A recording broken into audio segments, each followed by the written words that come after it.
بسم اللہ الرحمن الرحیم۔ آفیشل اردو کے معزز ناظرین کو السلام علیکم۔ بہت پرانے زمانے کی بات ہے، چین کے دارالسلطنت پیکن میں ایک درزی رہتا تھا جس کا نام مصطفیٰ تھا۔ اگرچہ وہ کوئی قابل اور ماہر درزی نہ تھا، لیکن پھر بھی چھوٹا موٹا کپڑا سی کر اپنا پیٹ پالتا رہتا تھا۔ آمدنی بہت کم تھی، اس لیے وہ نہ تو پس انداز ہی کر سکا اور نہ اپنے لڑکے علادین کی تعلیم و تربیت پر کوئی توجہ دے سکا۔ اس کا نتیجہ یہ نکلا کہ علادین دن رات آوارہ گرد لڑکوں کے ساتھ پھرتا اور کھیل کود کے سوا کسی چیز کی طرف مائل نہ ہوتا۔ باپ نے ہر چند کوشش کی کہ وہ اپنا آبائی پیشہ ہی سیکھ لے، لیکن اس میں بھی ناکام رہا۔ علادین نہایت خود سر اور ضدی لڑکا تھا۔ جب کسی بات پر اڑ جاتا تو چاہے اس کی بوٹیاں کاٹ ڈالو کبھی نہ مانتا اور اپنی آئی کرتا، لیکن اسی کے ساتھ وہ غبی نہیں بلکہ بے حد ذہین اور سلجھا ہوا دماغ رکھتا تھا۔ کھیل کود میں وہ ہمیشہ دوسرے لڑکوں پر حکومت کرتا اور خود کسی کے آگے سر خم نہیں کرتا تھا۔ قضائے الہی سے مصطفیٰ کا حکم آ گیا اور چند روز بیمار رہ کر انتقال کر گیا۔ بیوہ ماں نے بیٹے کو ہر چند سمجھایا، لیکن وہ اپنی دکان پر بیٹھنے کے لیے راضی نہ ہوا۔ اگر ماں سختی کرتی تو بھاگ جانے کی دھمکی دیتا۔ مجبوراً غریب بیوہ صبر کر کے بیٹھ جاتی، خود ہی چرخہ کاٹتی اور کچھ محنت مزدوری کرتی، اپنا اور خود سر بیٹے کا پیٹ بھرتی۔ اس طرح کئی سال گزر گئے اور علادین 18 سال کا نوجوان ہو گیا۔ ایک روز محلے کی گلی میں لڑکوں کے ساتھ کھیل رہا تھا کہ ایک اجنبی اچھا لباس پہنے ہوئے آیا اور کہنے لگا کہ تم مصطفیٰ درزی کے لڑکے ہو۔ علادین نے قدرے تأمل کے بعد اقرار کیا کہ میں ہی مصطفیٰ کا لڑکا ہوں۔ وہ کہنے لگا تمہارا باپ کہاں ہے؟ مجھے اس کے پاس لے چلو۔ علادین نے کہا کہ میرے والد کو مرے ہوئے کئی سال ہو چکے ہیں۔ اجنبی یہ سن کر افسوس کرنے لگا، پھر علادین کو پیار کر کے بولا کہ میں تمہارا رشتے کا چچا ہوں۔ تمہاری پیدائش بلکہ تمہاری والد کی شادی سے پہلے میں اپنے بھائی سے لڑ کر گھر سے نکل گیا تھا۔ اس کے بعد آج ہی اس ملک میں آیا ہوں۔ امید تھی کہ اپنے بھائی سے ملوں گا، لیکن قسمت میں نہ تھا۔ خیر، تمہیں دیکھ کر خوشی ہوئی اور تسلی ہو گئی۔ اس کے بعد اس نے 2 اشرفیاں نکال کر علادین کو دے دیں اور کہنے لگا کہ کل میں آؤں گا۔ علادین اشرفیاں لے کر اپنے گھر چلا گیا اور اپنی بیوہ ماں کو دونوں اشرفیاں دے کر چچا کے ملنے کا واقعہ سنایا۔ علادین کی ماں متعجب ہوئی کہ میرے شوہر نے اپنے کسی بھائی کا کوئی ذکر کبھی نہیں کیا جو کسی دوسرے ملک چلا گیا ہو، لیکن یہ سوچ کر خاموش ہو گئی کہ ممکن ہے کوئی بھائی ہو اور اس کا ذکر شوہر نے اتفاقاً کیا ہو۔ جو اجنبی علادین سے ملا وہ در حقیقت اس کا چچا نہیں تھا، بلکہ افریقہ کا ایک جادوگر تھا۔ پرانی کتابوں کے مطالعے کے دوران اسے معلوم ہوا کہ پیکن شہر کے قریب ایک جنگل میں زمین دوز تہہ خانہ ہے جسے کسی پرانے زمانے میں مشہور جادوگر نے بنوایا تھا۔ اس میں لاتعداد خزانے کے علاوہ ایک عجیب و غریب چراغ بھی ہے جو اس جادوگر نے اپنی زندگی بھر کی محنت کے بعد تیار کیا تھا۔ اس چراغ کا موکل ایک بہت ہی طاقتور جن ہے۔ جس کے پاس وہ چراغ ہوگا، جن اسی کا تابع ہوگا اور جو کچھ اس کا حکم دیا جائے گا فوراً اس کی تکمیل کرے گا۔ اس کے ساتھ دوران مطالعہ افریقی جادوگر نے یہ بھی معلوم کیا تھا کہ اس چراغ کو کس طرح حاصل کیا جا سکتا ہے۔ جو شرائط کتابوں میں لکھی ہوئی تھی ان میں سے چند خاص اور اہم تھیں۔ مثلاً تہہ خانے میں اترنے والے کی عمر 18 سال کی ہو، اس کا باپ مر چکا ہو، لڑکا جاہل اور ضدی آوارہ ہو، باپ دادا کا پیشہ درزی کا ہو، لڑکے کی ماں زندہ ہو، غریب گھر ہو۔ افریقی جادوگر کا ایک امید مہم لے کر آیا تھا، کیونکہ ان شرائط کا لڑکا ملنا آسان نہ تھا۔ چنانچہ پیکن آنے کے بعد 1 سال کی جدوجہد کے بعد اس کو علادین مل گیا تھا۔ وہ اپنے آپ کو الادین کا قریبی رشتہ دار ظاہر کر کے اس سے مطلب نکالنا چاہتا تھا۔ دوسرے روز الادین اپنے چچا کے انتظار میں گلی میں موجود تھا۔ افریقی جادوگر آ گیا۔ الادین نے اس کو سلام کیا اور اپنے گھر کی طرف لے چلا۔ راستے میں افریقی جادوگر کہنے لگا، اس وقت تو مجھے ضروری کام ہے، میں شام کو تمہارے گھر آؤں گا اور وہیں کھانا بھی کھاؤں گا، تم جاؤ۔ یہ کہہ کر پھر اس نے 5 اشرفیاں اس کے ہاتھ پر رکھ دیں اور خود واپس چلا گیا۔ الادین کی ماں کے پاس آیا اور اشرفیاں دے کر بتایا کہ چچا شام کو آئیں گے اور کھانا بھی یہیں کھائیں گے۔ اس کی ماں نے اس کے کھانے کا انتظام کیا اور شام ہونے سے پہلے ہی دیور کے انتظار میں بیٹھ گئی۔ جب رات ہو گئی تو الادین اپنے چچا کی تلاش کو جانے ہی والا تھا کہ اس نے دروازے پر دستک سنی۔ الادین نے بڑھ کر کواڑ کھولا تو افریقی جادوگر کچھ مٹھائی اور پھل لے کر اندر داخل ہوا۔ پہلے اس نے بھاوج کی خیریت دریافت کی، پھر اپنے بھائی کو یاد کر کے آبدیدہ ہو گیا اور دیر تک اس کے اوصاف بیان کرتا رہا۔ اس کے بعد دسترخوان چنا گیا۔ افریقی جادوگر اور الادین نے بیٹھ کر اطمینان سے کھانا کھایا۔ اس عرصے میں جادوگر اپنے سفر کی دلچسپ کہانیاں سناتا رہا، پھر بھاوج سے مخاطب ہو کر کہنے لگا کہ الادین کیا کر رہا ہے؟ اس غریب نے رو رو کر کہا کہ میں نے اس کو بہت سمجھایا، اس کے والد بھی سمجھاتے سمجھاتے مر گئے، لیکن یہ کسی کی نہیں سنتا، تمام دن گلی بازاروں میں آوارہ پھرتا رہتا ہے۔ تم بھی اس کے باپ کے برابر ہو، کچھ نصیحت کرو، ممکن ہے اس کی حالت سنبھل جائے۔ الادین شرم سے پانی پانی ہوا جا رہا تھا۔ افریقی جادوگر اس کی طرف متوجہ ہوا اور کہنے لگا، میں اس سلسلے میں تمہارے واسطے ہر ممکن کوشش کرنے کو تیار ہوں، بتاؤ تم کیا کرنا چاہتے ہو؟ یہ بڑے افسوس کی بات ہے کہ تم اتنے بڑے ہو گئے ہو اور کچھ کام نہیں کرتے۔ میری رائے ہے کہ تم بازار کی دکان کر لو، جتنے روپے کی ضرورت ہوگی میں دوں گا، بلکہ میں تم سے ملنے آؤں گا، تمہارے لیے بازار میں دکان بھی دیکھتا آؤں گا۔ اگر مناسب کرائے پر دکان مل گئی تو بہتر ہے، ورنہ میں تمہارے لیے ایک دکان خرید لوں گا، پھر اطمینان سے اپنا کام کرنا۔ یہ سن کر الادین بہت خوش ہوا اور کہنے لگا، میں کپڑے کی دکان پر خوب جی لگا کر کام کروں گا، آپ میرے لیے اس کا انتظام کر دیں۔ افریقی جادوگر دوسرے دن آنے کا وعدہ کر کے چلا گیا۔ الادین اور اس کی والدہ بہت خوش تھے کہ چچا نے آ کر تمام مشکلات حل کرنے کا ارادہ کر لیا۔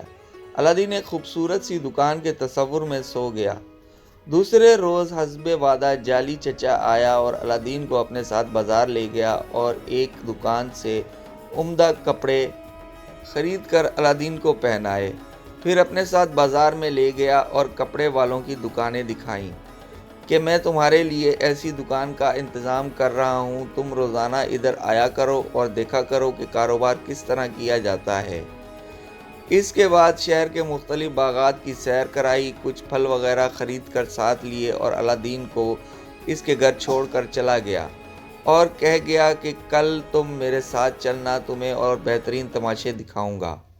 الادین گھر آیا تو بہت خوش تھا۔ ماں اس کے کپڑے دیکھ کر بہت خوش ہوئی اور کہنے لگی کہ تم اپنے چچا کی مرضی کے مطابق چلے تو بہت آرام سے رہو گے۔ دوسرے روز افریقی جادوگر آیا اور الادین کو اپنے ساتھ لے کر شہر سے باہر روانہ ہوا۔ چلتے چلتے الادین تھک گیا تو کہنے لگا کہ چچا کہاں تک چلو گے؟ میں تو بالکل تھک گیا ہوں۔ جادوگر نے کہا کہ تھوڑی دور اور جانا ہے، پھر واپس آ جائیں گے، اور کچھ پھل وغیرہ الادین کو دیے اور باتوں سے بہلاتا ہوا کچھ اور دور لے گیا، حتیٰ کہ وہاں جا پہنچا جہاں کام تھا۔ اس جگہ پتھر پر بیٹھ کر افریقی جادوگر نے کہا کہ بیٹا بس ہم آگے نہیں جائیں گے، تم تھوڑی سی لکڑیاں اکٹھی کر لو تاکہ کھانا گرم کر کے کھا لیں۔ الادین نے ادھر ادھر تلاش کر کے لکڑیاں جمع کی۔ افریقی جادوگر نے ان سے آگ جلائی، کچھ سحر پڑھتا رہا اور کبھی کبھی کچھ نجورت بھی آگ میں ڈال دیتا۔ تھوڑی دیر کے بعد قدموں کے نیچے سے زمین کانپنے لگی اور ایسا معلوم ہوتا تھا کہ گویا گر پڑیں گی۔ الادین ڈر گیا اور بھاگنے کا ارادہ کر لیا۔ افریقی جادوگر نے اس کو سمجھایا کہ ڈرو نہیں، لیکن الادین خوفزدہ ہو گیا۔ وہ واپس چلا تو اس کے جعلی چچا نے غصے میں اسے ایک چپت رسید کی، جس سے الادین اوندے منہ جا گرا۔ اس عرصے میں زلزلے بھی موقوف ہو گیا اور جہاں یہ لوگ بیٹھے تھے اسی جگہ ایک پتھر کی سل نمودار ہو گئی۔ افریقی جادوگر الادین کا ہاتھ پکڑ کر وہاں لایا اور کہنے لگا، بے وقوف لڑکے، میں تمہارا چچا ہوں اور تمہارے ہی فائدے کا کام کر رہا ہوں۔ اب پتھر سرکاؤ، اندر بہت سا خزانہ ہے، جب وہ تمہیں مل جائے گا تو تم پیکن کے امیر ترین بن جاؤ گے اور خوب عیش عشرت کی زندگی بسر کرنا۔ اس کے بعد اس نے اپنی انگلی سے ایک انگوٹھی اتاری اور الادین کو پہنا دی اور پیار کر کے کہا کہ بیٹا اب پتھر کو سرکاؤ۔ الادین بولا کہ اتنا بڑا پتھر میں کس طرح اٹھاؤں گا؟ اس کا جعلی چچا بولا کہ تم گھبراؤ نہیں، ایک دفعہ اس کو ہاتھ لگا کر دیکھو۔ الادین نے مارے خوف کے پتھر کو اٹھایا تو وہ واقعی نہایت آسانی سے سرک گیا اور اس کے نیچے سے ایک تہہ خانے کا دہانہ نظر آیا۔ جادوگر نے کہا کہ اب تم سیڑھیوں کے ذریعے نیچے اتر جاؤ، پہلے تمہیں 3 برآمدے ملیں گے، ان میں سے گزر جاؤ۔ اس کے بعد ایک باغ آئے گا جس میں ایک شے نشین بنا ہوا ہے اور اس کی طاق میں ایک چراغ جل رہا ہے۔ اس کو لے کر جیب میں ڈال لو، لیکن جاتے ہوئے آتے ہوئے کسی چیز کو ہاتھ نہیں لگانا، بلکہ اپنے کپڑوں کو بھی دیواروں سے بچانا، ورنہ ایک پیسہ بھی تمہیں نہیں ملے گا۔ جب چراغ لے کر واپس آؤ تو باغ میں سے کچھ پھل چاہو تو لے سکتے ہو۔ الادین چچا کی چکنی چپڑی باتوں میں آ کر تہہ خانے میں اتر گیا اور 3 برآمدوں سے گزرتا ہوا جہاں بے شمار چاندی سونا پڑا ہوا تھا، باغ میں شے نشین کے پاس پہنچا اور طاق میں سے چراغ اٹھا کر اپنی جیب میں رکھ لیا اور واپسی کے ارادے سے چلا تو باغ میں رنگا رنگ پھل دیکھ کر اس کا جی للچایا۔ اگرچہ وہ بہت خوفزدہ تھا، لیکن پھر بھی جلدی جلدی اس نے بہت سے پھل توڑ کر اپنی جیب میں بھر لیے اور جب جیبوں میں گنجائش نہ رہی تو اس نے دامن میں باندھ لیے اور تہہ خانے کے دروازے پر آیا۔ افریقی جادوگر اسے دیکھ کر بہت خوش ہوا اور کہنے لگا کہ بیٹا تم نے میدان مار لیا، اب تم پیکن کے سب سے بڑے امیر رئیس بن جاؤ گے۔ چراغ مجھے دے دو، پھر میں تمہیں باہر کھینچ لوں گا۔ الادین نے کہا، چچا چراغ تو بہت نیچے جیب میں دبا ہوا ہے، پہلے تم مجھے باہر نکالو، باہر آ کر چراغ تمہیں میں دوں گا۔ جادوگر بولا کہ نہیں، اپنے پھل نکال کر پہلے چراغ دے دو، اس کے بعد تمہیں نکالوں گا۔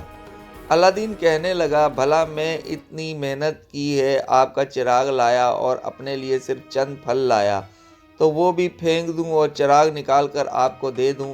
یہ نہیں ہو سکتا، پہلے آپ مجھے باہر نکالیں، پھر میں چراغ آپ کو دے دوں گا۔ افریقی جادوگر الادین کی فطرت سے واقف نہیں تھا کہ یہ ضدی لڑکا جس وقت اپنی ضد میں آ جاتا ہے تو پھر چاہے مار مار کر اس کی کھال ادھیڑ دو، یہ ہرگز نہیں مانتا۔ چنانچہ جوں جوں چراغ لینے پر اصرار کرتا رہا، الادین کی ضد بڑھتی گئی۔ آخر اس نے کہہ دیا کہ چچا اگر سارا دن بھی اسی طرح کھڑے رہو گے تو میں تمہیں چراغ نہیں دوں گا۔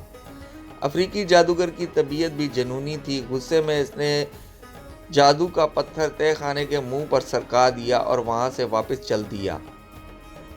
جب چند قدم پر چل کر اس کو اپنی حماقت کا احساس ہوا تو بہت پریشان ہوا، لیکن اب کیا کر سکتا تھا؟ اول تو پتھر ہٹانا اس کی طاقت سے باہر تھا۔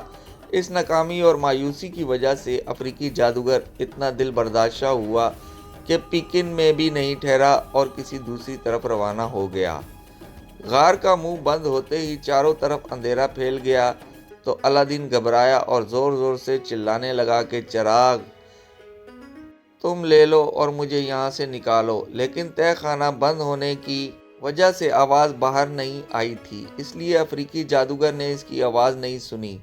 جب الادین کو باہر سے کوئی جواب نہ ملا تو اس نے اندر باغ میں جانے کا ارادہ کیا، مگر وہ راستہ بھی نظر نہ آیا۔ اس وقت مایوسی کی حالت میں الادین دیوانہ چاروں طرف ہاتھ پاؤں مارنے لگا کہ شاید کسی طرف سے پتھر سرک جائے۔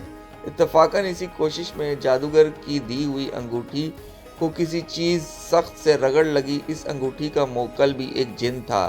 وہ فوراً حاضر ہوا اور کہنے لگا، میں اس انگوٹھی کا تابع ہوں، جو حکم دو میں پورا کروں گا۔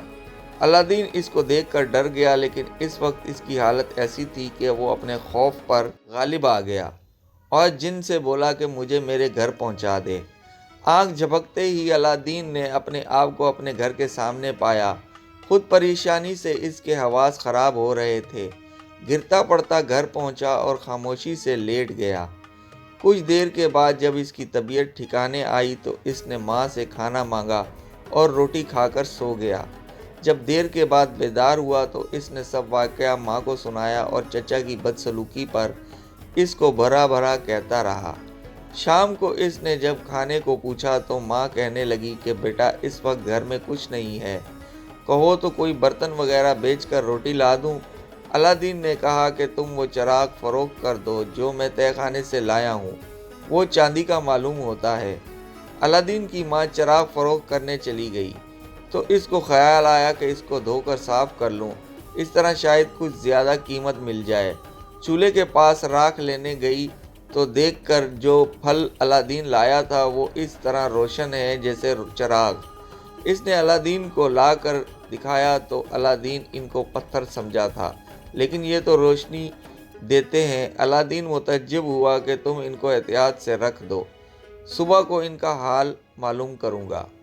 الادین کی ماں نے راکھ لے کر جوں ہی چراغ کو رگڑا، ایک عجیب و غریب ہیبت ناک بہت بڑا جن سامنے آ کھڑا ہوا اور ہاتھ باندھ کر کہنے لگا کہ میں اس چراغ کا موکل ہوں، جو حکم ہوگا تعمیل کروں گا۔ الادین کی ماں تو اس کو دیکھتے ہی بے ہوش ہو گئی، لیکن الادین چونکہ انگوٹھی والے جن دیکھ کر پہلے ہی واقف ہو چکا تھا اس لیے نہیں ڈرا اور جن سے مخاطب ہو کر کہنے لگا میرے لیے عمدہ قسم کا کھانا لاؤ۔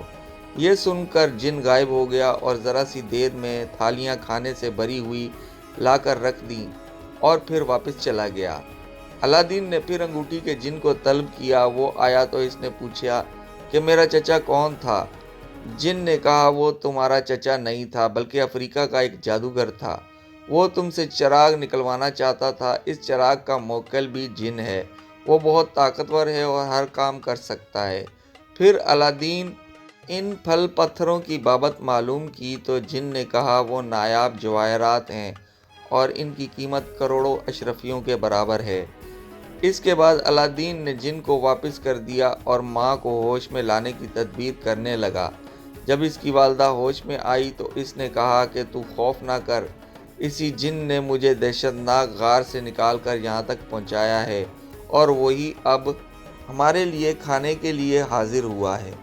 الادین کی ماں کھانے اور برتن دیکھ کر حیران رہ گئی اور کہنے لگی کہ جنوں کی دوستی ہمیں پسند نہیں، اس چراغ کو پھینک دو۔ الادین نے کہا اماں جان، یہ چراغ اور انگوٹھی ہمیں بہت کام دیں گی اور میں نے انگوٹھی کے موکل سے سارا واقعہ سنا ہے، وہ کہتا ہے کہ وہ ایک اجنبی شخص ہے، تمہارا چچا نہیں بلکہ افریقہ کا جادوگر ہے اور افریقہ سے چین صرف اسی چراغ کے حصول کے لیے آیا تھا جو خوش قسمتی سے مجھے مل گیا ہے۔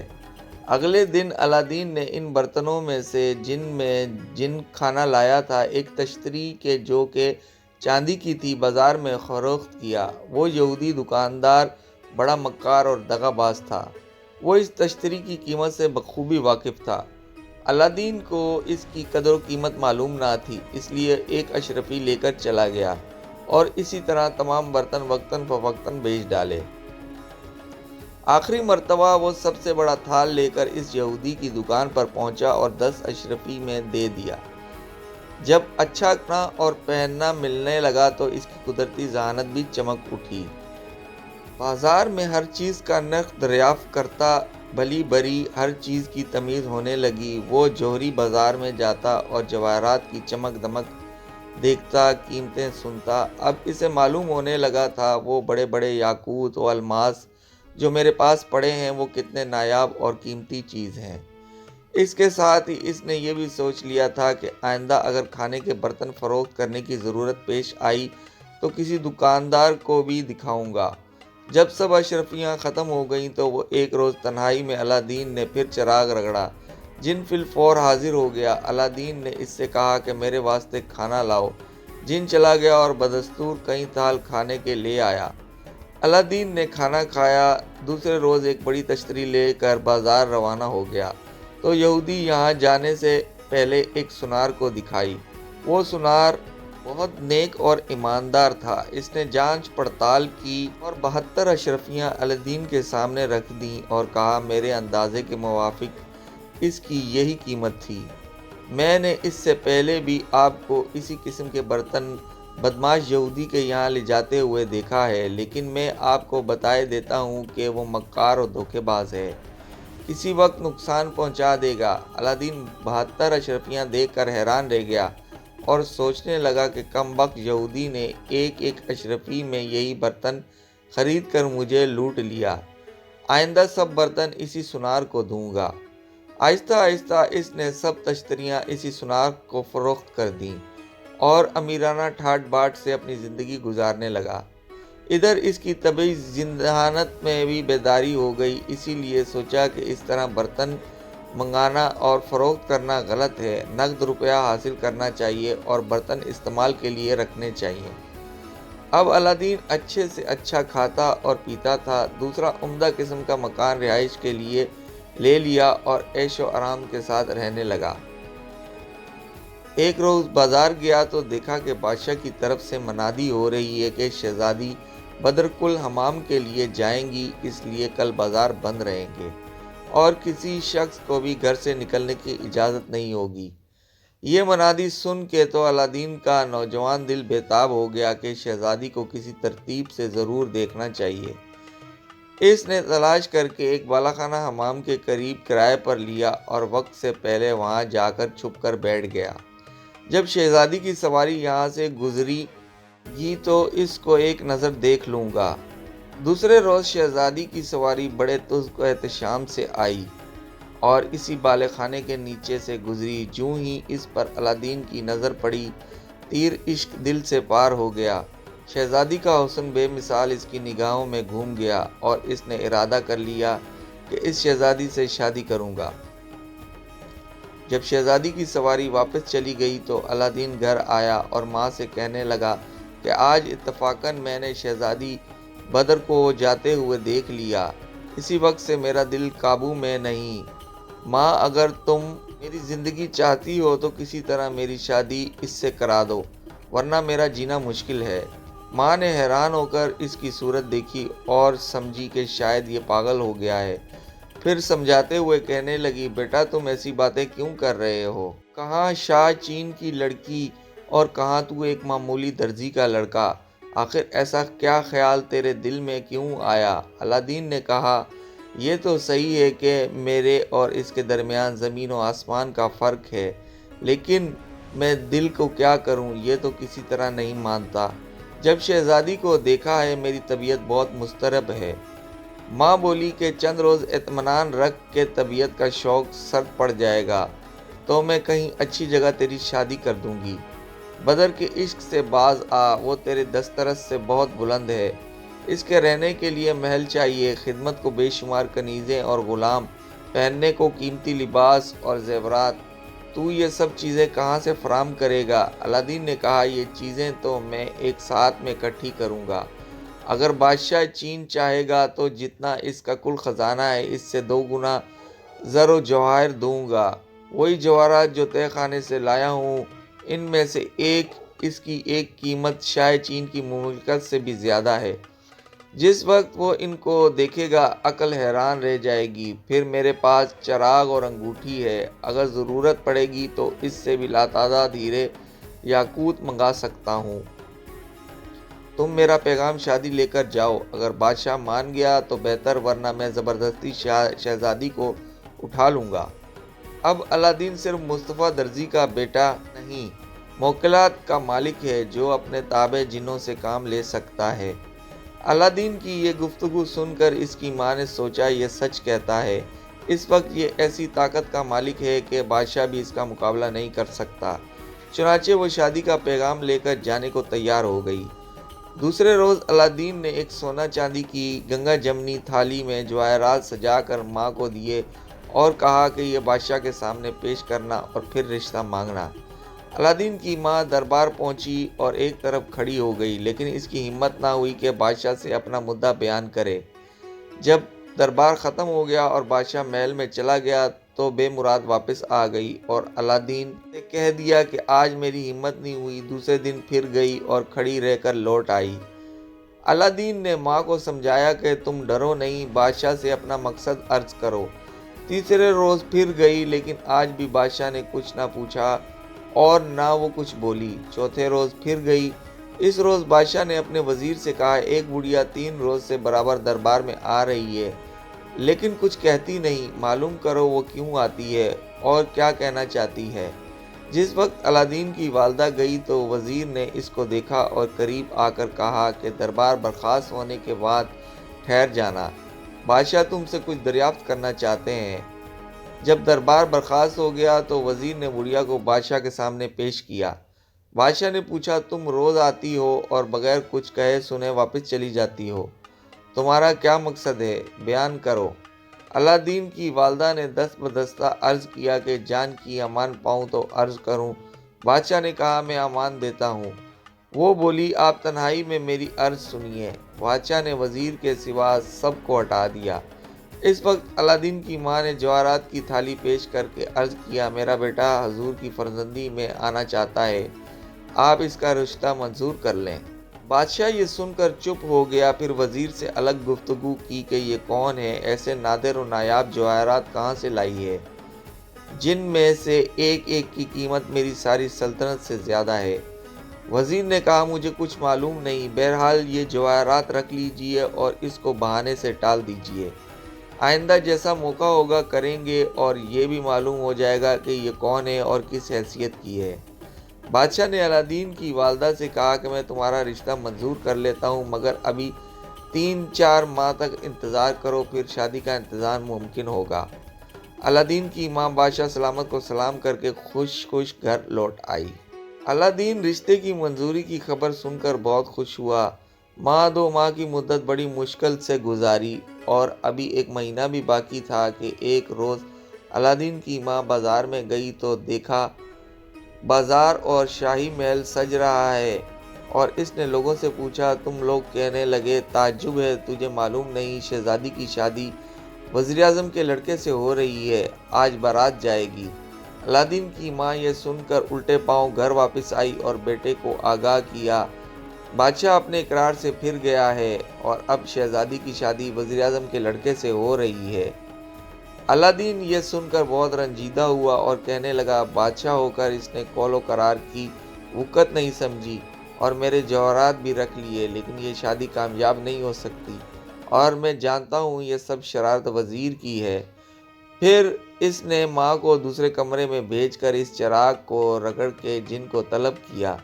جن سامنے آ کھڑا ہوا۔ الادین نے کہا، آج بادشاہ کی لڑکی کی شادی وزیر کے لڑکے سے ہو رہی ہے، جس وقت وزیر زادہ شہزادی کے خلوت خانے میں جائے، قبل اس کے کہ وہ اس کو چھوئے میرے پاس حاضر کرو۔ جن نے کہا، بہتر ہے، تعمیل حکم ہوگی۔ اس کے بعد وہ غائب ہو گیا۔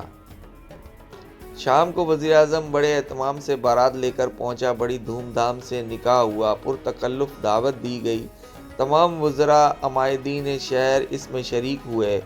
وزیر زادہ خوش تھا کہ ایسی خوبصورت دلہن ملی، اور چونکہ وہ والدین کی اکلوتی اولاد تھی، اس لیے اس کو یقین تھا کہ اب بادشاہت بھی میرے قبضے میں ہے۔ رات کو حجلہ عروسی آراستہ ہوا اور شہزادی بدر اس میں پہنچی۔ کچھ مراسم کی ادائیگی کے بعد وزیر زادہ خوش جذبات میں دلہن کے پاس آیا۔ ابھی بیٹھنے بھی نہ پایا تھا کہ چراغ کا موکل سامنے آ کھڑا ہوا۔ اس کو دیکھ کر وزیر زادہ شدت خوف سے بے ہوش ہو گیا۔ شہزادی کو بھی غش آ گیا۔ جن نے ان دونوں کو اٹھا لیا اور الادین کے گھر پہنچا دیا۔ الادین نے جن سے کہا، اس وزیر زادے کو کسی بدبودار کمرے میں صبح تک بند رکھو، اور جس وقت میں تمہیں بلاؤں اس کو بھی لیتے آؤ۔ جن اس کو لے کر غائب ہو گیا۔ شہزادی کو جب ہوش آیا تو الادین نے اس کو تسلی دی کہ تم بالکل خوف نہ کرو، بات یہ ہے کہ میں تم سے محبت کرتا ہوں اور یہ برداشت نہیں کر سکتا کہ کوئی دوسرا آدمی تمہیں ہاتھ لگائے۔ ہرگز تمہیں ہاتھ نہ لگاؤں گا جب تک تم مجھ پر حلال نہ ہو جاؤ۔ باقی رہا تمہارا شوہر تو وہ تم تک کبھی نہیں پہنچ سکتا۔ جس وقت تم میں سے کوئی ایک دوسرے کے پاس جانے کا ارادہ کرے گا، وہی جن آ پکڑے گا۔ کچھ اس کے علاوہ اور بھی معاملات ہیں لیکن وہ 1 مہینے سے پہلے ظاہر نہیں کر سکتا۔ اس کے بعد الادین نے شہزادی کے اور اپنے درمیان ننگی تلواریں رکھ لیں اور سو گیا۔ صبح سویرے اٹھ کر اس نے جن کو بلایا۔ جن وزیر زادے کو لے کر آیا حاضر ہوا، جس کا رنگ خوف کے مارے زرد ہو رہا تھا اور تمام لباس گندگی میں خراب ہو گیا تھا۔ الادین نے جن سے کہا ان دونوں کو جہاں سے لائے تھے وہیں پہنچا دو۔ جن نے دونوں کو اٹھایا اور حجلہ عروسی میں لا کر چھوڑ دیا۔ وزیر زادہ تو اسی وقت اٹھ کر بھاگا تاکہ لباس تبدیل کرے۔ شہزادی پریشان خوفزدہ بیٹھی تھی کہ بادشاہ آیا اور بیٹی کو اس حال میں دیکھ کر پوچھا کہ کیا بات ہے، تم اتنی دہشت زدہ کیوں ہو رہی ہو؟ بدر نے سر جھکا لیا اور کوئی جواب نہ دیا۔ ملکہ نے بادشاہ کو الگ لے جا کر سمجھایا کہ تم نہ پوچھو، نئی دویلن ہے، شرما رہی ہے، میں اپنے طور پر معلوم کروں گی اس کی پریشانی کی کیا وجہ ہے۔ اس کے بعد ماں نے آ کر بیٹی کو پیار کیا اور گلے لگا کر حال پوچھا۔ شہزادی نے سارا ماجرا سنا دیا۔ ماں بہت حیران ہوئی لیکن یہ خیال کیا کہ شاید اس نے کوئی ڈراؤنا خواب دیکھ لیا ہے۔ وہم نہ کرو، کل تک ٹھیک ہو جاؤ گی۔ شہزادی نے کہا خواب کیسا؟ آپ وزیر زادے سے دریافت کر لیجئے، معلوم ہو جائے گا۔ ملکہ نے اس کو بلایا اور پوچھا کہ رات کیا کوئی غیر معمولی واقعہ ہوا تھا؟ وزیر زادے نے سوچا کہ اگر اصلی حال کہتا ہوں تو بدنامی ہوگی، اس لیے بات بنا کر بولا کچھ نہیں، رات بڑی آرام سکون سے سوئے، شاید انہیں کوئی ڈرانا خواب نظر آیا ہے۔ شہزادی خاموش ہو گئی اور دل میں کہا کہ آج رات کو انہیں خواب اور حقیقت کا پتہ اچھی طرح چل جائے گا، کیونکہ اس وقت فضول بات بڑھانے کی کیا ضرورت ہے۔ رات کو وزیر زادہ حجلہ عروسی میں آیا لیکن لرزتا و ترساں ابھی وہ پلنگ کے قریب پہنچنے بھی نہ پایا تھا کہ وہی جن نمودار ہوا اور دونوں کو اٹھا کر الادین کے پاس لے آیا، اور الادین نے وزیر زادے کو پھر پخانے میں قید کر دیا، جہاں بو کی شدت سے دماغ پھٹا جاتا تھا، لیکن مجبور تھا۔ جن نے تہہ خانے میں قید جو کر دیا تھا اور ساتھ میں اس نے کہا اگر تم نے یہاں سے نکلنے کی کوشش کی تو بری طرح پیش آؤں گا۔ شہزادی سے الادین اپنے عشق و محبت کی باتیں کرتا رہا لیکن اس کے بعد اسی طرح تلواریں درمیان میں رکھ کر سو گیا۔ صبح کو جن حاضر ہوا اور دونوں کو اٹھا کر حجلہ عروسی میں چھوڑ گیا۔ اگلے روز بادشاہ نے پھر شہزادی کو پریشان دیکھا تو ملکہ کو سختی سے تائید کی کہ جا کر معلوم کرو کیا بات ہے اور بدر کیوں اس قدر خوفزدہ اور پریشان ہے۔ ملکہ نے کل واقعہ سنایا، پھر بادشاہ نے شہزادی سے دونوں راتوں کی رودات سنی تو حیران ہو گیا۔ باہر جا کر اس نے وزیر اعظم اور اس کے لڑکے کو بلا کر پوچھا کیا معاملہ ہے؟ وزیر زادے نے ہاتھ باندھ کر سب واقعہ سنا دیا اور کہا حضور 2 رات مجھے گندی جگہ میں بند ہوئے گزرے ہیں، پھر جن کا خوف الگ، میری روح تک کانپ رہی ہے، آپ مجھے آزاد فرما دیجئے، شہزادی کے ساتھ میری کسی طرح گزر نہیں ہو سکتی۔ وزیر اعظم بھی بیٹے کی مصیبت سن کر بہت پریشان ہوا۔ آخر کار غور و خوض کے بعد فسخ نکاح کا اعلان کر دیا گیا۔ سارا شہر حیران رہ گیا کہ 2 دن ہوئے اس قدر دھوم دھام سے شادی ہوئی تھی اور آج جدائی بھی ہو گئی۔ صرف الادین اس راز کو جانتا تھا کہ کیا معاملہ کیا ہے۔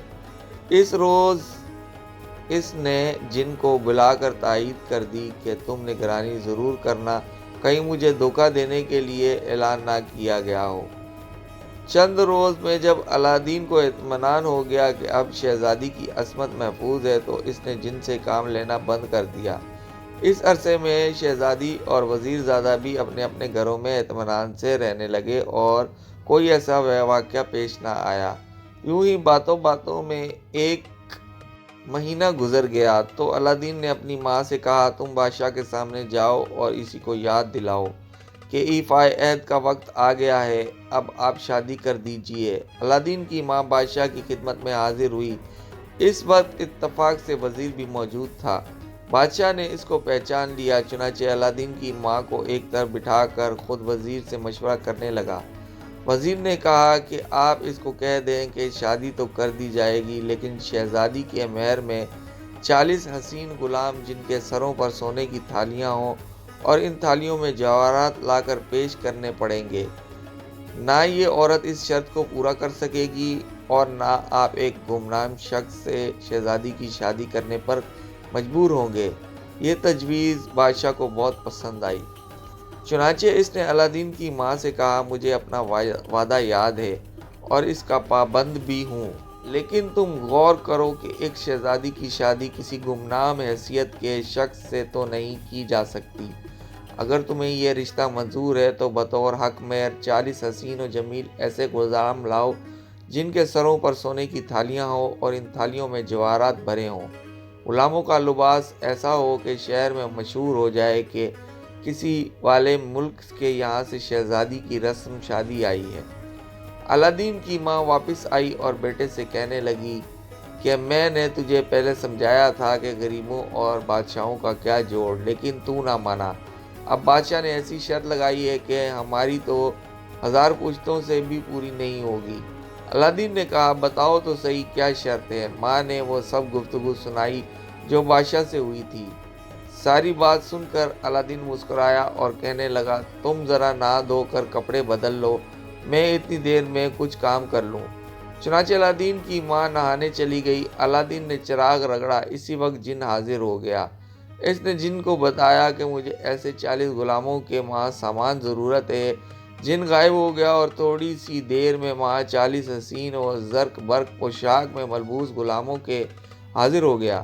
الادین نے جن کو رخصت کر دیا اور جب وہاں کپڑے تبدیل کر کے آئی تو ان غلاموں کو دیکھ کر حیران رہ گئی۔ الادین نے کہا کہ تم ابھی لے کر بادشاہ کے پاس جاؤ اور عرض کرو کہ آپ کی یہ شرط بھی پوری ہو گئی۔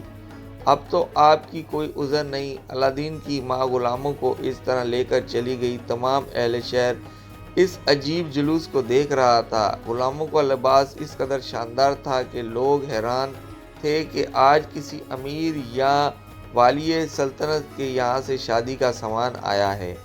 اس قدر نایاب چیزیں دیکھنا تو کجا سننی بھی نہیں تھی۔ جس وقت الادین کی ماں غلاموں کے ساتھ قصر شاہی میں پہنچی، بادشاہ کو اطلاع ہوئی کہ ایک بڑھیا بہت حسین مزین غلاموں کے ساتھ سر پہ سونے کے تھال لے کر حاضر ہوئی ہے۔ تو بادشاہ اور ملکہ نے بھی جھانک کر دیکھا اور انگشت بندہ رہ گئے، اور بادشاہ باہر نکل کر دربار میں آیا اور الادین کی ماں کو اندر بلایا، جس نے ہاتھ باندھ کر عرض کیا کہ حسب الحکم شہزادی کا حق مہر حاضر ہے اور رفاع عہد کی امیدوار ہوں۔ بادشاہ نے اس کو عزت و احترام سے بٹھایا اور اسی وقت وزیر اعظم کو طلب کر لیا۔ بدنصیب وزیر آ کر جب یہ ٹھاٹھ دیکھا تو جل گیا۔ بادشاہ نے سے کہا کہ الادین نے میری اتنی سخت شرط بھی ہاتھوں ہاتھ پوری کر دی اور تمام شہر میں شہرت بھی ہو گئی کہ نہایت شاندار پیمانے پر شہزادی بدر کا رشتہ آیا ہے۔ اب میں سمجھتا ہوں کہ مجھے اپنے وعدہ پورا کرنا چاہیے، کیونکہ قطع نظر تمام شرط کے جو شخص ایسے لاجواب تحائف پیش کر سکتا ہے جو میری سلطنت سے بھی زیادہ قیمتی ہیں، وہ شہزادی کے لیے یقیناً ہر طرح موزوں ہے۔ اگر لوگ اس کو نہیں جانتے تو کوئی حرج نہیں۔ اس عمارت اور ثروت کو دیکھ کر چند ہی روز میں سب واقف ہو جائیں گے۔ مجھے یقین ہے کہ یہ شخص کسی بہت بڑی مملکت کا مالک ہے اور یہاں خفیہ طور پر آیا ہوا ہے۔ وزیر نے اپنی ذلت کے پیش نظر بہت کوشش کی بادشاہ کو انکار کرنے پر تیار کرے، لیکن وہ نہ مانا اور الادین کی ماں سے کہہ دیا کہ اب مجھے شادی پر کوئی اعتراض نہیں ہے، تم اپنے لڑکے کو بھیج دو، میں اس سے ملنا چاہتا ہوں۔ اور الادین کی والدہ خوشی خوشی گھر آئی اور اپنے بیٹے کو بتایا کہ بادشاہ نے منظور کر لیا ہے اور تمہیں ملنے کے لیے بلاتا ہے۔ الادین خوش و مسرت سے اچھل پڑا اور ماں سے کہنے لگا، تم نیچے مکان میں بیٹھو، میں ذرا بادشاہ سے جہاں جانے تیاری کرتا ہوں۔ ماں نیچے چلی گئی تو الادین نے چراغ کو رگڑ کر جن کو بلایا اور اس سے کہا، مجھے کسی بہترین حمام میں لے چلو، میں غسل کرنا چاہتا ہوں۔ جن نے پلک جھپکتے میں اس کو نہایت نفیس اور گرم ترکی حمام میں پہنچا دیا اور جب نہانے دھونے سے فارغ ہو گیا تو پیکن واپس لے آیا۔ اس کے بعد جن سے الادین نے کہا، میرے لیے اعلیٰ قسم کا لباس لاؤ، ایک گھوڑا ماں ساز ایسا حاضر کرو جس کی نظیر دنیا میں کم ہو، 40 نہایت حسین و غلام لاؤ جو پہلے غلاموں سے بھی زیادہ عمدہ لباس ہوں، اور ان کے ہاتھوں میں اشرفیوں کی تھیلیاں ہوں جس کو ارادے میں لٹاتے چلیں، لیکن ان میں سے کسی وقت کمی نہ آئے۔ جن چلا گیا اور ذرا سی دیر میں کل سامان لے کر حاضر کر دیا، جسے دیکھ کر خود الادین بھی محو حیرت ہو گیا۔ جن کو رخصت کر کے الادین نے شاہانہ لباس پہنا، پری زاد گھوڑے پر جلوس میں 40 غلام جن لیے لباس اکثر پہنا اور بادشاہوں سے بھی زیادہ قیمتی تھا، اشرفیوں کی تھیلیاں لے کر ساتھ ہوا۔ جس وقت الادین کی سواری بازار سے گزر رہی تھی، غلاموں نے مٹھائیاں بھر بھر کر اشرفیاں الادین کے سر سے نثار کرنی شروع کر دی۔ چاروں طرف لوگ کھڑے ہوئے حیرت سے دیکھ رہے تھے۔ اس شان و شوکت کا بادشاہ دیکھنا تو درکنار سنا بھی نہ تھا۔ عوام اس کی دریا دلی دیکھ کر اش اش کر رہے تھے، غربا اشرفیاں لوٹ رہے تھے اور الادین کو دعائیں دے رہے تھے۔